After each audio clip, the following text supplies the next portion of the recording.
Right, so I get asked a lot about motivation, and people say, Tate, what motivates you? And I find that I think that's a stupid question. What motivates me? Because I don't want to be a loser. Like, who wants to be a loser? I've always wanted to be rich because I know I deserve to be rich because I see how many stupid people are rich. Look at any rapper and look at any of their interviews and see how low their IQ is. And these people are millionaires. We got a special guest in the building, Tekashi 6ix9ine. I'm the hottest artist in the city.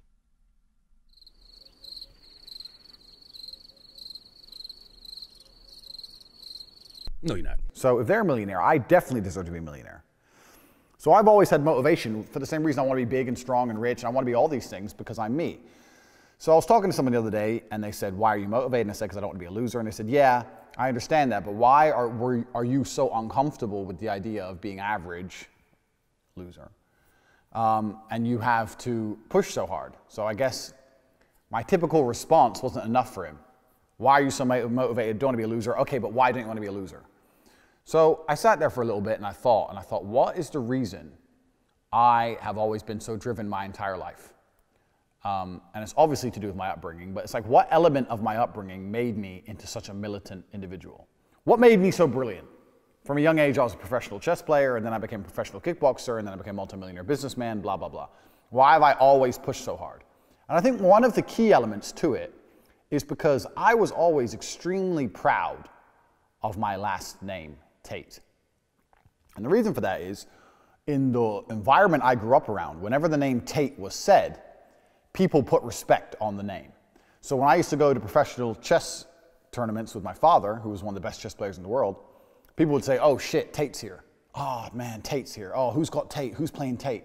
Everyone was scared. And the name invoked fear. The name invoked respect automatically, just the name, Tate.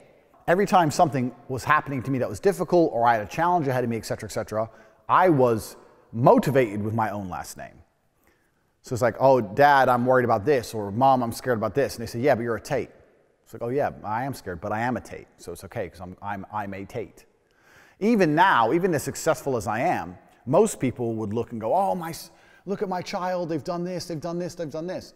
I guarantee as a child I outperformed any of you as children, and I guarantee if you have children, I outperformed your child. This is the reality of it. I was moved up 3 grades in school, I had one of the highest SAT scores in history, I was a chess champion at age 5, blah, blah, blah, blah. I was a state chess champion in the under 16-year-olds at age 5, the youngest in history. In fact, I remember being 5 years old and playing a whole bunch of 10-year-olds. There's 4 of them on a team against me. I remember sitting there and whooping them all. So I was a genius, child genius, adult genius, whatever. But I was never told, oh, wow, you're so smart. For me, it was just normal. They're like, yeah, you're a Tate.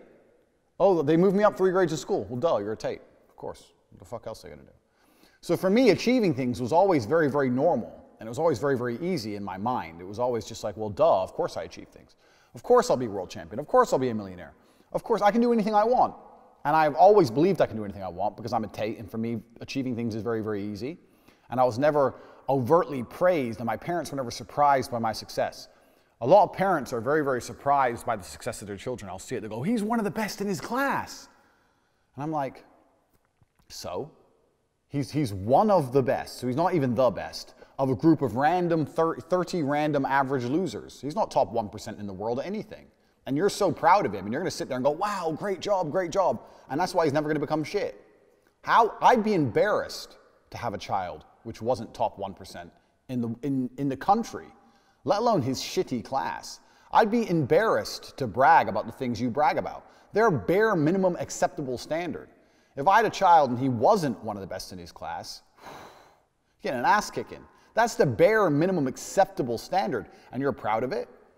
So one of the main reasons, I guess, I've always been so motivated, one of the reasons my life is so fantastic, because the truth is, I am one of those individuals that have it all.